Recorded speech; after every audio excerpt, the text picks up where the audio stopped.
friends! Welcome back to my mini vlog. So for today's video, ito nga po yung papakita ko sa inyong video ay bago lamang siyang matulog niyan.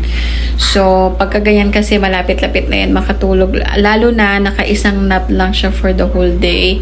So, isa nga lang po ito sa mga session namin bago po siya matulog.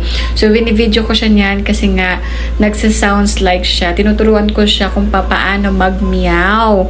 Dahil nakita nga niya yung pusa doon sa bintana namin. Kaso, kapag nakikita niya yung pusa, ang sabi niya, "Ooh!"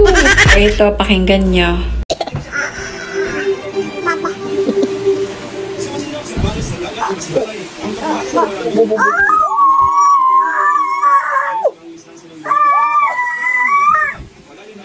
Be. Ingit na ingit.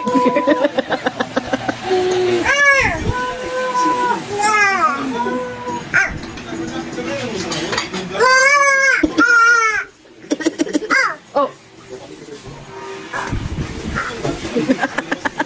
So, ayun na nga, natatawa na nga lang ako sa kanya dyan. Napakakulit talaga nitong anak ko na to. And alam nyo ba, napaka-sweet niya.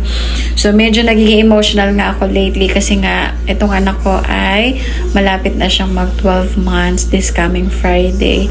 Parang kailan lang yung mga panahon na hirap ako kasi nga CS ako, masakit yung tahi ko, pero kailangan ko siyang buhatin, kailangan ko siyang padidiin, kailangan ko magpuyat. Parang kailan lang. Tapos ito, ayan, sinasampal-sampal na lang ako. Tapos lagi na lang niya nilalagay yung mga daliri niya sa bibig ko o kaya sa mukha ko. Pero I love it. Yan lang talaga siguro yung way niya ng pagmamahal sa akin. Char!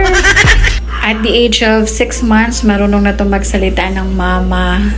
Mama, ganyan. Naiyak pa nga ako nung una niyang nabanggit yan. Kasi nga matagal na panahon kung pinangarap na marinig yan. Marunong na siyang mag-clap your hands. Marunong na siyang mag-say hi, say bye. Marunong rin siyang mag-high five. And higit sa lahat, yung marunong siyang makipag-interaction sa mga bagay na, o sa mga taong kumakausap sa kanya.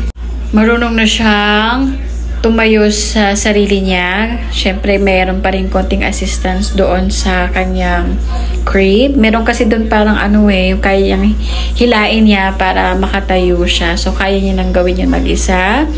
Tapos, medyo tumatagal na siya ng mga ilang minuto doon sa crib niya para makakilos ako ng mas mahaba or mas maraming bagay. Happy talaga sa pananampal sa akin. Tapos ganyan, biglang kiss-kiss. Tapos mama, ay naku po.